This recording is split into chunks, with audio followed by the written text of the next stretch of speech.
اس دور کا جو سب سے بڑا فتنہ ہے اس کو اب نوٹ کیجیے، کیونکہ میں آج مہدی کے بارے میں یا یاجوج ماجوج کے بارے میں یا حضرت مسیح کے نزول کے بارے میں کچھ عرض نہیں کروں گا۔ بقیہ وقت جو میرے پاس اب ہے وہ مجھے صرف کرنا ہے صرف دجال کی وضاحت۔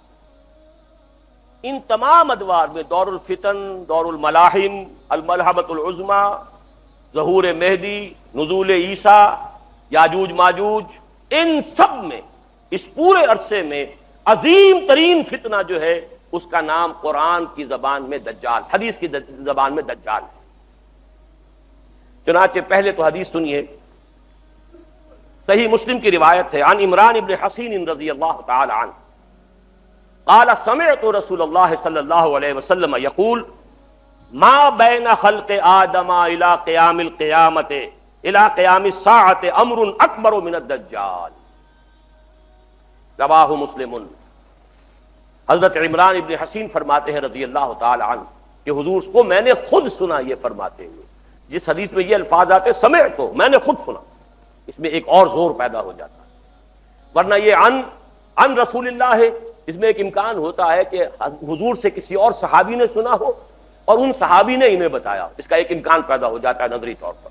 لیکن جب راوی کہے، صحابی راوی، سمعت، میں نے خود سنا، تو گویا کہ اس میں اور تاکید کا پہلو ہے۔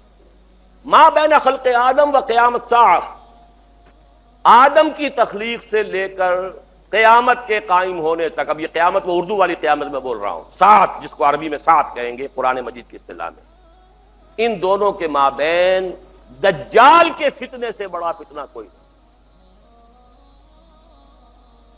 دوسری حدیث سنیے، یہ ترمذی اور ابو داؤد میں ہے، جامع ترمذی، سنن ابی داؤد، عن ابی عبیدہ بن الجراح رضی اللہ تعالی عنہ، یہ جن کو امین هذه الامہ قرار دیا حضور نے، امیر الامت ابو عبیدہ بن الجراح رضی اللہ تعالی عنہ، قال سمعت رسول اللہ صلی اللہ علیہ وسلم یقول، وہ بھی فرماتے کہ میں نے سنا رسول اللہ صلی اللہ علیہ وسلم کو فرماتے ہوئے، انہ لم یکن نبی بعد نوح الا قد انذر الدجال قومہ وانی انذرکموہ۔ حضور نے فرمایا کہ نوح کے بعد کوئی نبی اللہ کا ایسا نہیں گزرا جس نے اپنی قوم کو، اپنی امت کو دجال کے فتنے سے خبردار نہ کیا ہو، تو اے مسلمانوں میں بھی تمہیں خبردار کر رہا ہوں۔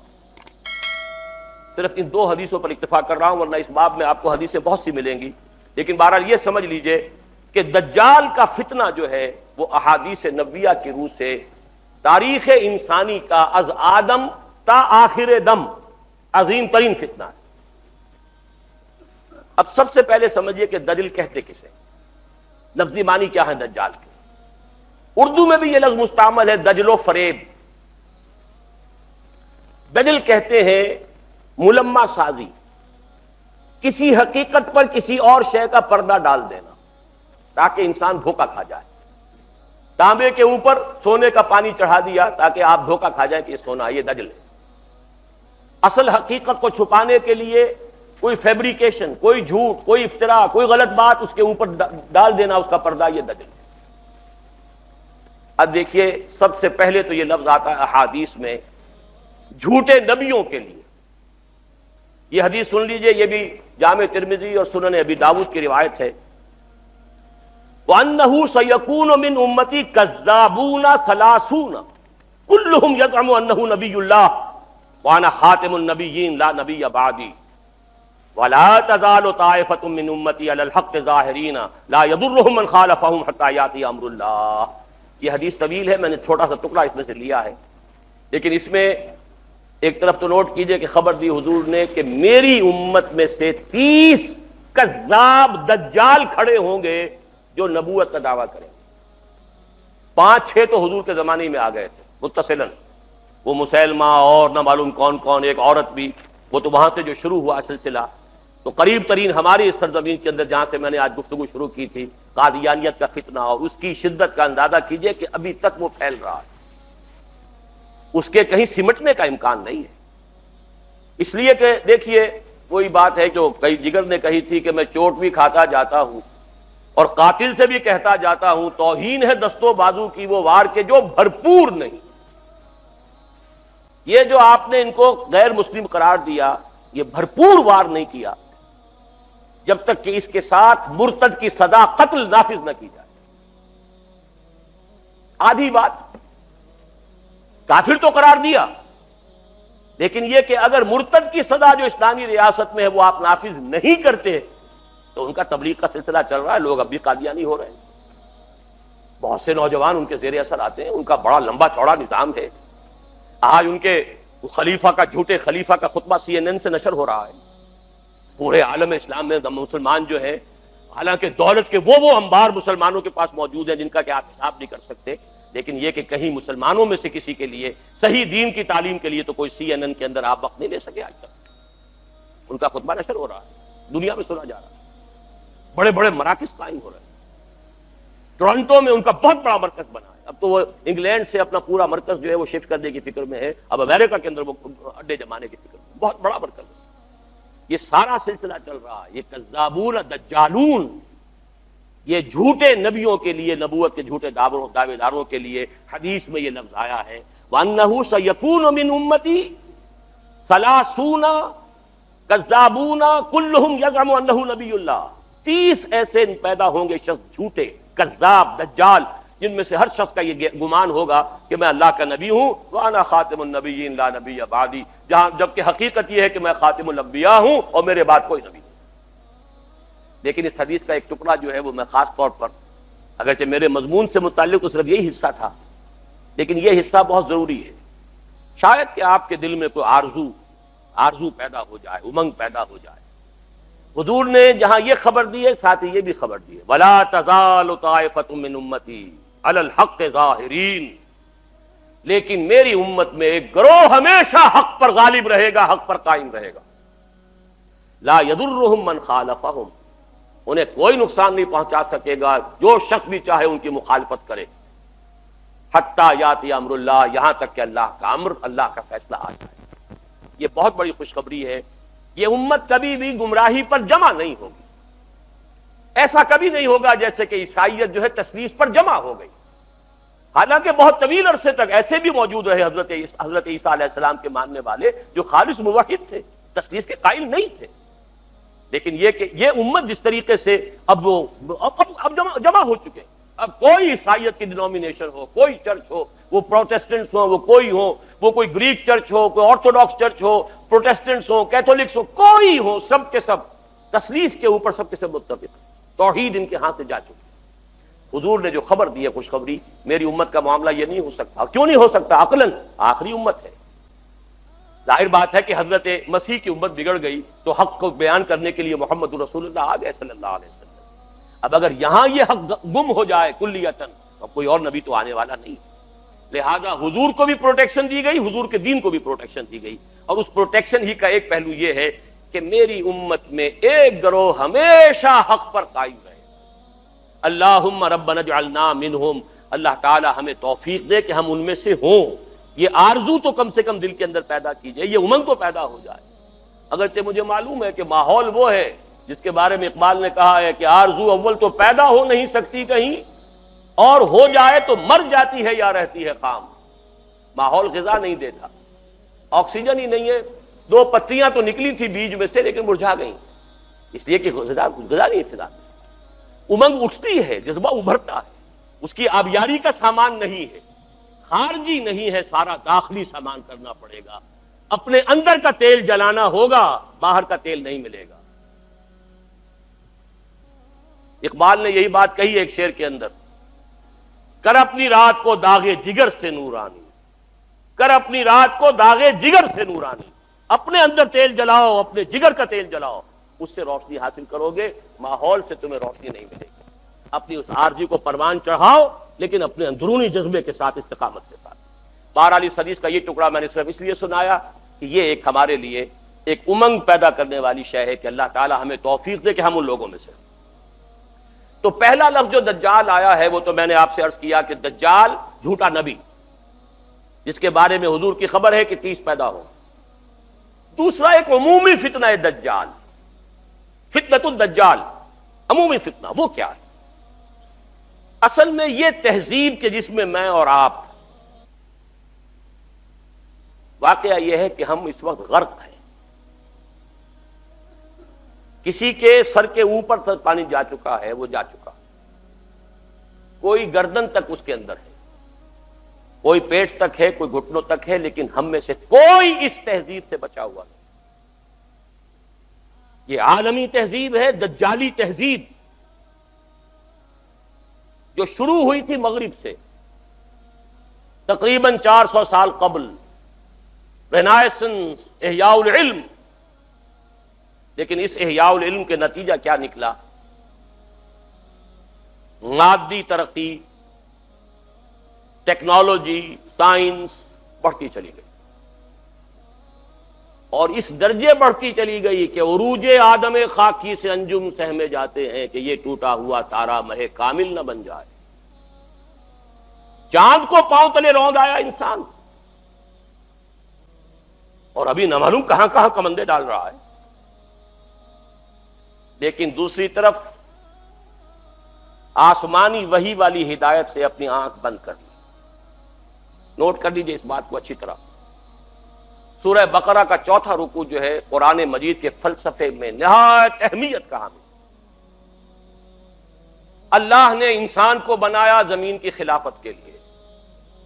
وَإِذْ قَالَ رَبُّكَ لِلْمَلَائِكَةِ إِنِّي جَاعِلٌ فِي الْأَرْضِ خَلِيفَةً. خلافت عرضی کے لیے آدم کی تخلیق ہوئی. دو چیزیں دی گئیں آدم کو، ایک کا ذکر اس رکوع کے شروع میں ہے، ایک کا آخر میں.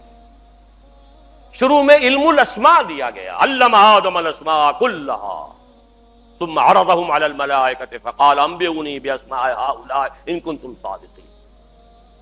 ایک علم تو آدم کو دے دیا گیا، علامہ دے دیا گیا، فعل ماضی ہے، ماضی مطلق ہے، دے دیا گیا. ایک علم کے بارے میں فرمایا وہ آتا رہے گا تمہارے پاس وقتاً فوقتاً. فَإِمَّا يَأْتِيَنَّكُم مِّنِّي هُدًى فَمَن تَبِعَ هُدَايَ فَلَا خَوْفٌ عَلَيْهِمْ وَلَا هُمْ يَحْزَنُونَ. سورہ بقرہ کے 4تھے رکوع کے آخری میں ہے نا. یہ علم تو دے دیا تمہیں. ایک علم ہے علم ہدایت، وہ وقفاً وقفے سے وقتاً فوقتاً آتا رہے.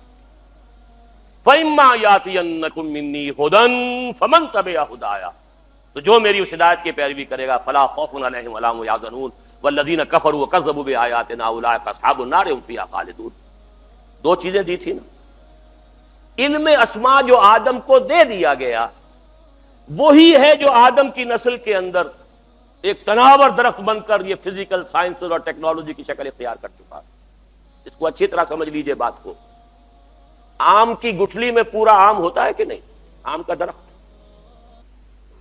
کہاں سے وجود میں آتا ہے؟ گٹھلی سے.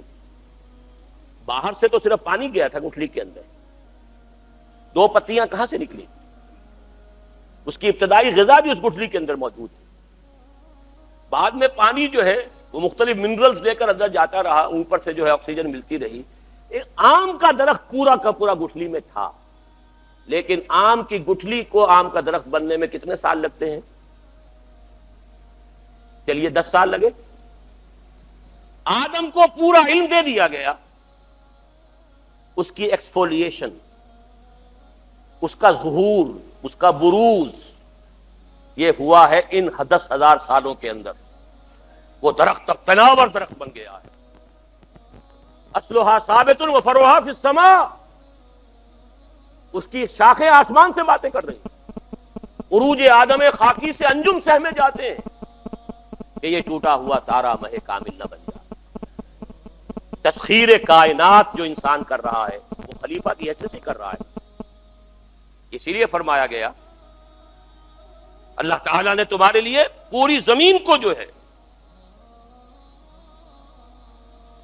اور جو کچھ اس کے اندر ہے، نہ صرف زمین بلکہ آسمان، ان سب کو اللہ تعالیٰ نے مسخر کر دیا انسان کے. قرآن مجید میں 2 جگہ یہ مضمون آیا ہے. بہرحال ایک طرف یہ علم جو پھیلتا چلا گیا اور ابھی اور آگے جا رہا ہے اور آگے جائے گا. ابھی جینیٹک انجینئرنگ کا فن جو ہے اس وقت سب سے زیادہ یا تو کمپیوٹرز کے اوپر توجہ ہے اور یا جینیٹکس پر ہے. اور جینیٹک انجینئرنگ کے طریقے سے ایسی جس قسم کے آپ چاہیں گے مخلوق پیدا کرنے کے قابل ہو جائیں گے، جو صفات آپ چاہتے ہیں پیدا کر لیں. ایسے انسان پیدا کیے جا سکیں گے جن میں سرے سے رحم اور سرے سے رقت کا مادہ ہی نہ ہو. ہیومن روبوٹس جن کو جہاں سے جو حکم ملے گا، جس کو کہا گیا قرآن مجید میں علیہا ملائکۃ غلاظ شداد لا یعصون اللہ ما امرهم ویفعلون ما یؤمرون، ایسے غلاظ اور شداد لوگ پیدا کر دیے جائیں گے کہ جن کے دلوں میں کوئی رحم نام کی کوئی کسی شے کا شائبہ نہیں. They can create. اب تو جینز کے ساتھ کھیلنے کا دور آ گیا. دیکھیے اب نوٹ کیجئے، یہ علم اگر بڑھتا چلا جاتا جیسا کہ بڑھتا چلا گیا، لیکن ساتھ ہی یہ علم جو آتا رہا اس کی پیروی جاری رہتی تو کوئی خرابی نہیں تھی. اللہ کا بندہ انسان رہتا، اللہ کے احکام پر کاربند رہتا، ان تمام علمی اکتشافات اور سائنسی ایجادات کو خیر کے لیے استعمال کرتا، بھلائی کے لیے استعمال کرتا. اگر تو یہ دونوں آنکھیں کھلی رہتی تو کوئی خرابی نہیں تھی. آج سے 400 سال پہلے انسان نے ایک آنکھ بند کر دی، مذہب سے کوئی سروکار نہیں، کوئی تعلق. ایک آنکھ بند، دوسری آنکھ چوپٹ. یہی یک چشمی تہذیب ہے، یہی دجالی تہذیب ہے، جو کانی تہذیب ہے جس کی ایک آنکھ ہے دو نہیں. یہ دجالی تہذیب جس نے کائنات ہی کو اصل شے قرار دیا ہے. خالق کو چھوڑو، یہ ہوگا کوئی پیدا کرنے والا ہے یا نہیں ہے، چھوڑو، دفع کرو. یہ دنیا تو ہے نا، اسے مسخر کرو. Concentrate your attention, focus your attention on this world. بھول جاؤ کوئی ہے یا نہیں ہے، کیا ہوگا کسی نے پیدا وہ جانے، ہے یا نہیں ہے اس بحث میں مت الجھو. روح کوئی ہے یا نہیں ہے، کوئی حقیقت ہے یا نہیں ہے، کیا پتا ہے کہ نہیں ہے، چھوڑو، دفع کرو. کس نے دیکھی؟ جسم تو ہے نا، جسم کی فکر کرو، جسم کو بناؤ، تیار کرو، کھلاؤ پلاؤ، اس کے تقاضے، اس کے لیے سارے ایک سے ایک وائٹامنز جو ہیں ایجاد کرتے چلے جاؤ اور تلاش کرتے چلے جاؤ، وہ سب کچھ کرو. روح کوئی شے ہے یا نہیں ہے، ہوگی، اگر ہے بھی تو ہماری بحث کی دلچسپی چیز نہیں. آخرت ہوگی بھائی، پتہ نہیں ہے کہ نہیں ہے، کس نے آ کے بتایا. یہ دنیا تو ہے نا، اسے بناؤ، ویلفیئر اسٹیٹ قائم کرو، دنیا کے اندر بہتر نظام قائم کرو. کہاں آخرت کے چکر میں پھنسے ہو؟ یہ تین چیزیں بمقابلہ تین چیزوں کے. یہ میرا کتاب چاہے 67 کا لکھا ہوا اسلام کی نشت ثانیہ کرنے کا اصل کام، اس کا تھیم یہی ہے کہ موجودہ تہذیب کو اینالائز کریں گے تو کیا ہے، خالق کائنات کی بجائے کائنات پر توجہ کرو، روح کی بجائے مادے پر توجہ کرو. حیات اخروی سے چھوڑو، ہوگی نہیں ہے، کیا ہے، دنیا کی. یہ جو شفٹ آف ایمفیسس ہوا ہے، ہماری توجہ ادھر سے ہٹ کر ادھر، اب دنیا ہی مطلوب و مقصود، اسی کی رہنائیاں، اسی کی زیبائش، اسی کی سہولتیں، اسی کی بہبود، یہ ہے کہ جو ہمارا مطمع نظر ہے. اس کا نام ہے دجالی تہذیب. اور اسی لیے آتا ہے احادیث میں، لیے تمہیں اللہ نے سورہ کہف عطا کی، خاص طور پر اس کی ابتدائی اور آخری آیات. جو شخص، خاص طور پہ جمعے کا ذکر بھی آتا ہے، جو ہر جمعے کو سورہ کہف کی تلاوت کرے گا، اس کی ابتدائی آخری آیات کی تلاوت کرے گا، بناؤ اسے، اپنے ذہن اور فکر کا حصہ بناؤ اسے، تو پھر اس دجالی فتنے کے اثرات سے محفوظ رہ سکتے ہیں. وہ دجالی فتنہ کیا ہے؟ سورہ کہف کی 4 آیات کا حوالہ دے رہا ہوں. اِنَّا جَعَلْنَا مَا عَلَى الْأَرْضِ زِينَةً لَهَا لِنَبْلُوَهُمْ أَيُّهُمْ أَحْسَنُ عَمَلًا. ہم نے زمین پر جو کچھ ہے اسے اس کا سنگھار بنا دیا ہے، زیبائش، آرائش، آنکھیں چکا چوند ہو جاتی ہیں، نظر کو خیرہ کرتی ہے چمک تہذیب حاضر کی. یہ صناعی مگر جھوٹے نگوں کی ریزہ کاری ہے. لیکن آدمی جو ہے اسی کا دل دادا، لِنَبْلُوَهُمْ أَيُّهُمْ أَحْسَنُ عَمَلًا، دیکھنا چاہتے ہیں اسی عروس ہزار داماد کے زلف کے گراگیر بن کر رہ جاتے ہو یا ہم سے محبت کرتے ہو. رخ روشن کے آگے شمع رکھ کر وہ یہ کہتے ہیں ادھر جاتا ہے دیکھیں یا ادھر پروانہ آتا ہے. یہی امتحان ہے. ہمیں چاہتے ہو یا دنیا کو چاہتے ہو. اِنَّا جَعَلْنَا مَا عَلَى الْأَرْضِ زِينَةً لَهَا لِنَبْلُوَهُمْ أَيُّهُمْ أَحْسَنُ عَمَلًا. ایک جگہ سورہ کہف میں حضور کو روکا گیا، حضور ان غرباء اور فقراء صحابہ سے اپنی نگاہیں ادھر ہٹا کر امیروں کی طرف توجہ زیادہ نہ کیجیے. ولا تعد عیناک عنہم ترید زینۃ الحیات الدنیا. اے نبی کہیں یہ گمان نہ ہو جائے لوگوں کو کہ آپ بھی حیات دنیاوی کی زینت ہی کو زیادہ اہمیت دے رہے ہیں. یہ مشکل مقامات میں سے قرآن مجید کے میں نے اس کی جو سب سے زیادہ قابل قبول جو ایک تعبیر ہو سکتی ہے وہ میں کر رہا ہوں کہ نبی کہیں ایسا نہ ہو کہ آپ کے اس طرز عمل سے لوگ یہ سمجھیں کہ محمد کی نگاہ میں بھی دولت ہی کی اہمیت ہے، تبھی تو دولت مندوں کی طرف توجہ زیادہ ہے. محمد کی نگاہ میں بھی شاید دنیاوی اقتدار جو ہے اسی کی اہمیت ہے، تبھی تو یہ جو قریش کے سردار آتے ہیں انہیں زیادہ وقت دیتے ہیں. ہم فقراء جاتے ہیں تو ہماری طرف توجہ نہیں فرماتے. ولا تعد عیناک عنہم ترید زینۃ الحیات واصبر نفسک مع الذین یدعون ربهم بالغداۃ والعشی یریدون وجہہ. اے نبی اپنے ان ساتھیوں کی صحبت کے اندر آپ رکے رہیے، انہیں زیادہ وقت دیجیے جو صبح و شام اپنے رب کو پکارتے ہیں، اس کی رحمت کے امیدوار ہیں. ولا تعد عیناک عنہم، ان سے نگاہیں ہٹا کر ان دولت مندوں اور سرداروں کی طرف متوجہ نہ ہو. ترید زینۃ الحیات الدنیا. تیسرے مرحلے پر آتا ہے المال والبنون زینۃ الحیات الدنیا والباقیات الصالحات خیر عند ربک ثوابا وخیر عقبا.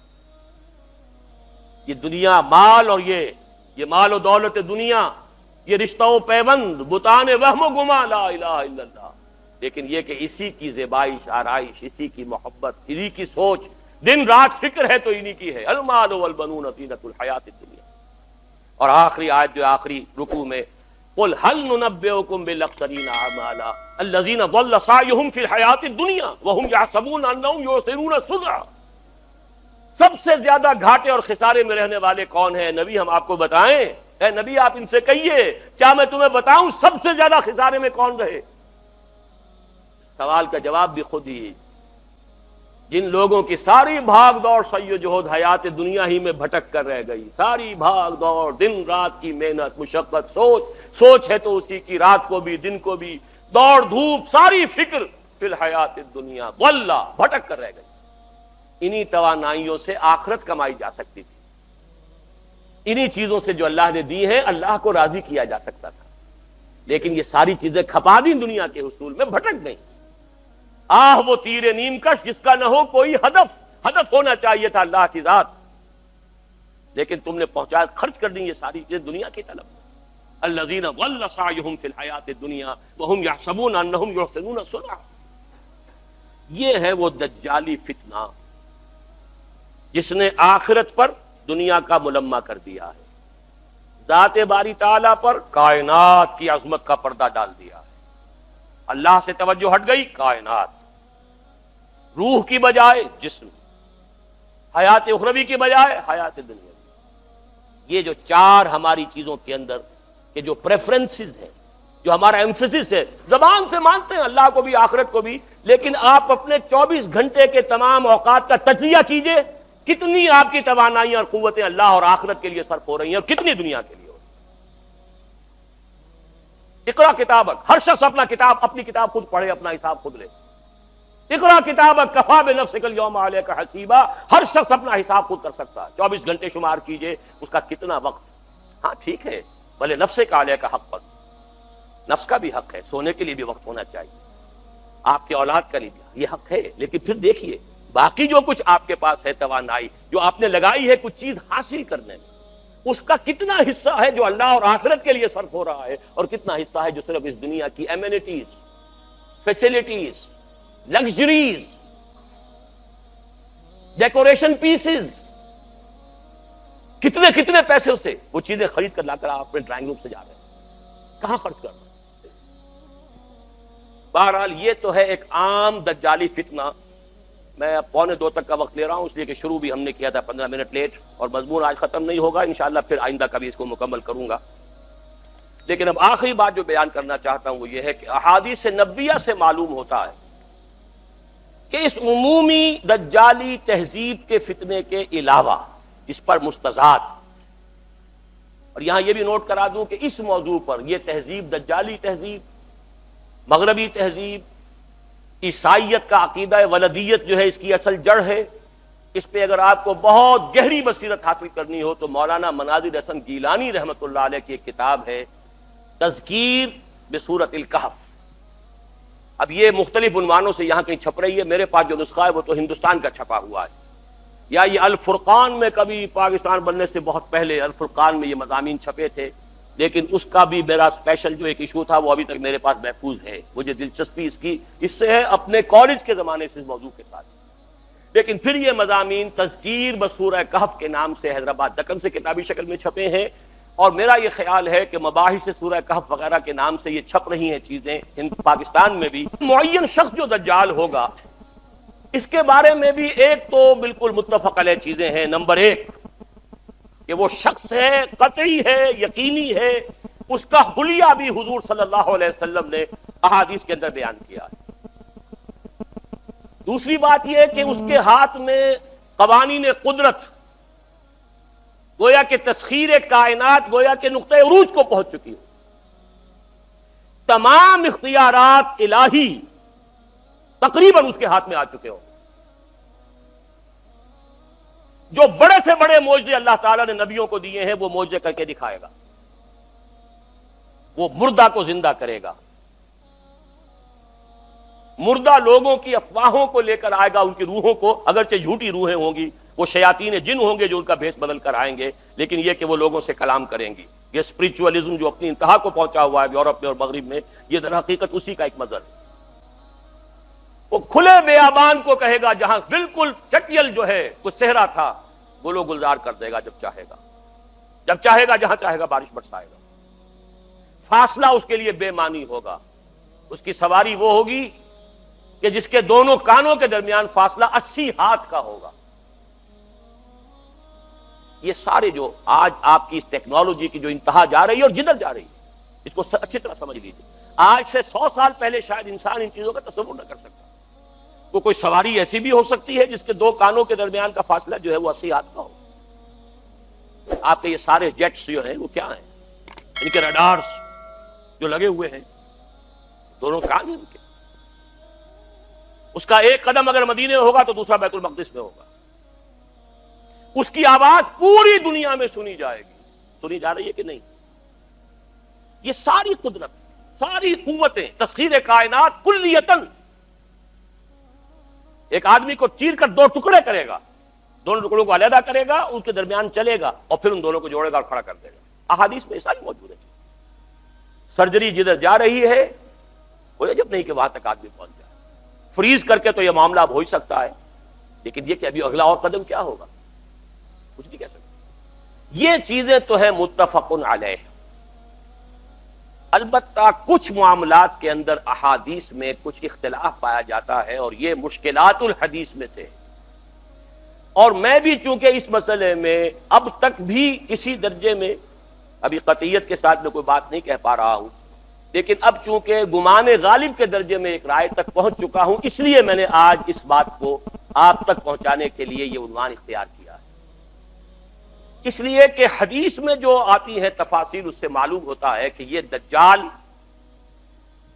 دو دجل کرے گا. یا تو وہ دو دجل کرنے والے دو دجال علیحدہ ہیں، یا یہ دونوں دجل کرنے والا شخص ایک ہی ہے. بس یہ مسئلہ ہے کہ جو آج تک مجھ سے حل نہیں ہوا تھا، اب تک کہنا چاہیے آج تک نہیں. اور یہ اس میں علماء سے بھی گفتگو ہوئی ہے، اور جن لوگوں نے اس پر خوب موضوعات پر اپنا وقت لگایا ہے ان سے بھی گفتگویں ہوئی ہیں، تو وہ بھی اس مسئلے کو حل کرنے سے تاحال قاصر رہے. لیکن یہ کہ اب میری رائے یہ ہے کہ یہ دو شخص ہیں علیحدہ علیحدہ، واللہ عالم. لیکن ایک رائے تک میں پہنچ چکا ہوں، اس لیے وہ رائے آپ کے سامنے رکھ رہا ہوں، اور آپ کے ذریعے سے وہ آگے بھی پھیلے گی تو اہل علم کے ساتھ جو ہے اس معاملے کے اندر تبادلہ خیالات کی بھی نوبت آئے گی انشاءاللہ. لیکن یہ کہ اس میں یہ بات قطعی اور یقینی ہے کہ اس طرح کا ایک شخص پیدا ہوگا. البتہ یہ کہ آیا وہ دو ہوں گے دو مختلف اوقات میں، یا ایک ہی ہوگا ایک ہی وقت میں، صرف اس میں اختلاف ہے. میرے نزدیک وہ دو ہوں گے. ایک وہ شخص جو جھوٹا مسیح ہونے کا دعویٰ کرے، المسیح الدجال. جیسے حضور نے فرمایا میری امت میں 30 دجال اٹھیں گے جو نبی کا دعویٰ کریں گے، جن میں سے 5-6 تو حضور کے اپنے زمانے میں اور آپ سے متصل اٹھ کھڑے ہوئے تھے. بعد میں محمد علی باب ہو، بہا اللہ ہو، قادیانی ہو، نہ معلوم کہاں کہاں کون کون اٹھے ہوں گے، واللہ عالم. بہرحال ہماری قریب کی تاریخ میں غلام احمد قادیانی اس کی نمایاں ترین مثال. اسی طریقے سے ایک شخص مسیح ہونے کا دعویٰ کر کے کھڑا ہوگا، یہودی ہوگا. یہ ہے اصل میں وہ شے. اور اس میں جو ان دونوں شخصیتوں کے مابین اگر کوئی ذرا سا اگر ابہام رہا ہے تو میں ایک حدیث بھی نوٹ کر کے لایا تھا، حضرت عبادہ ابن صامت رضی اللہ تعالی عنہ سے ہے، ان رسول اللہ ہے، انی حدثتکم عن الدجال حتی خشیت اللہ تعقلوا، میں نے تمہیں دجال کے بارے میں بہت سی باتیں بتائی ہیں تو مجھے یہ گمان ہوا کہ شاید تم اسے سمجھ نہ پاؤ۔ یہ اندیشہ خود حضور صلی اللہ علیہ وسلم کو ہوا ہے، اور یہ سنن ابی داؤد کی روایت ہے۔ بہرحال میں جو کچھ عرض کر رہا ہوں کہ میں اس رائے تک پہنچاؤں کہ یہ دو علیحدہ شخصیتیں ہیں۔ ایک تو یہ ہے کہ ایک مسیح الدجال کھڑا ہوگا یہ ایک دعویٰ کر کے کہ میں مسیح ہوں، چونکہ اس کا زمانہ بالکل قریب آ چکا، اس لیے میں آپ کو اس کے بارے میں خبردار کر رہا ہوں۔ تاریخ میں آج سے 100 سال پہلے تصور تک نہیں کیا جا سکتا تھا کہ یہودیوں کی کوئی ریاست قائم ہو۔ 2000 برس کے بعد ان کی باسی کڑھی میں ابال آیا۔ 1897 میں ایلڈرز آف دی زوائن جمع ہوئے، انہوں نے ایک سازش تیار کی، ایک نقشہ بنایا۔ پورے 20 برس بعد 1917 میں برٹن کے ذریعے سے اعلان کروا لیا، اعلان بالفور، کہ فلسطین میں یہودیوں کو آباد ہونے کا حق حاصل ہے، وہ وہاں جائیداد خرید سکتے ہیں، اور تقریباً 20-21 برس بعد 1948 میں اسرائیل قائم کروا لیا۔ 1967 میں اس اسرائیل نے عربوں کو شکست فاش دے کر اپنی حدود وسیع کی۔ اس وقت سے لے کر اب تک، یا اب سے 3 سال پہلے تک، کوئی مسلمان ملک، سب سے پہلے صرف غداری کی تھی مصر نے کہ صلح کر لی تھی اور تمام عربوں نے اور مسلمانوں نے بائیکاٹ کیا اس کا، لیکن یہ کہ اب سارا عالم عرب اسرائیل کے سامنے جھک چکا ہے۔ گلف وار کے بعد اب کسی عرب ملک میں کہیں ریزسٹنس کی کوئی صلاحیت اور طاقت موجود نہیں۔ کیوں لگا ہوا ہے؟ اس کو تسلیم کرنے کے لیے، اور وہ خود اب اسرائیل کو تسلیم بھی کر رہے ہیں اور عملاً تو کر چکے۔ اس کے ساتھ تعاون شروع ہو رہا ہے، اس کے ساتھ ٹریڈ شروع ہو رہی ہے، اس کے ساتھ سارے تعلقات شروع ہو رہے ہیں۔ رفتہ رفتہ وہ معاملہ آ گیا کہ عالم عرب اس کے قبضے میں آ چکا ہے۔ یہ بات میں تفصیل سے بیان کر چکا ہوں اپنی تقریر میں جو پچھلے جمعے کو میں نے کی ہے، جو ہمارا سالانہ اجتماع تھا لاہور میں۔ اب یہودیوں کے اندر ایک اختلاف رائے ہے، اس کو اچھی طرح سمجھیے تاکہ آپ جو حالات جدھر دنیا جا رہی ہے اس کو سمجھ لیں۔ یہودیوں میں جو سیکولر ایلیمنٹ ہے، زائنسٹ، اور ان کا اعلی کار امریکہ، ان کے سامنے اسکیم یہ ہے کہ اب اسرائیل جو ہے اپنی حدیں تو سکیڑ لے، چھوٹا ملک بن جائے، لیکن تمام عرب ممالک اور اسرائیل کو ایک اقتصادی رشتے کے اندر منسلک کر دیا جائے، صحیح اس علاقے کی ایک کامن مارکیٹ بن جائے۔ نتیجہ کیا نکلے گا؟ تیل عربوں کا، مزدور عرب، سرمایہ عربوں کا، ٹیکنالوجی ہماری، مینجمنٹ ہماری، ایڈمنسٹریشن ہماری، لہذا ملائی خود کھائیں گے، کریم خود کھائیں گے، اور چھاچھ لسی ان کو بھی دیتے رہیں گے۔ ایک بڑی اسرائیلی ریاست قائم کرنے کا فائدہ کیا ہوگا؟ جسے آپ کہتے ہیں بھائی تم نے آم کھانے کے پیڑ گننے ہیں، اگر تم اسرائیلی ریاست بڑی بناؤ گے تو عرب ریزنٹ کریں گے، عربوں میں رد عمل ہوگا، پوری دنیا کا مسلمان بھی چیخے گا، عرب بھی بغاوت کریں گے، وہ بھی تمہیں ماریں گے، تم انہیں مارو گے تو تمہیں بھی تو ماریں گے نا۔ انتفاضہ ہوا یا کچھ ہوا یا پی ایل او نے کیا تو یہ اسرائیلی بھی مرے کہ نہیں مرے؟ یہاں فلسطینی مرے وہاں وہ بھی مرے، تو کیا فائدہ مرنے سے؟ جو گڑ دے کر مارا جا سکتا اسے خامخواہ زہر دینا۔ ایک اکنامک بلاک بناؤ، تیل ہے، اور یہ عرب ان پڑھ بدو یہ سارے کے سارے ہمارے مزدور ہوں گے، لیبر ہے چیف۔ پھر یہ کہ سرمایہ ہے ان کے پاس، ہمارے پاس نو ہاؤ ہے، ٹیکنالوجی ہے، مینجمنٹ ہے۔ مینجمنٹ سائنس تو اس وقت دنیا کی سب سے اونچی چوٹی پر پہنچ گئی۔ ایم بی اے کرنا تو گویا کہ اس وقت ہمارے نوجوانوں کی یوں سمجھیے کہ ایک وہ بڑا خواب ہوتا ہے۔ ایم بی اے امریکہ سے کرائے تو بس سمجھیے کہ وہ تو عرش کے اوپر پہنچ گئے۔ تو وہ سارا معاملہ ہمارے پاس ہے، تو ہم ملائی کھائیں گے، ان کو لسی دیتے رہیں گے۔ آخر گھوڑے کو تانگے میں جوتنے کے لیے کچھ نہ کچھ تو رات کو اس کو دینا ہوگا نا، تبھی تو اگلے روز اسے تانگے میں جوتیں گے۔ لیکن جو کٹر یہودی ہے وہ کہتا ہے nothing doing, we have to establish over greater Israel. یہ کانفلکٹ ہے جو اس وقت یہودیوں کے مابین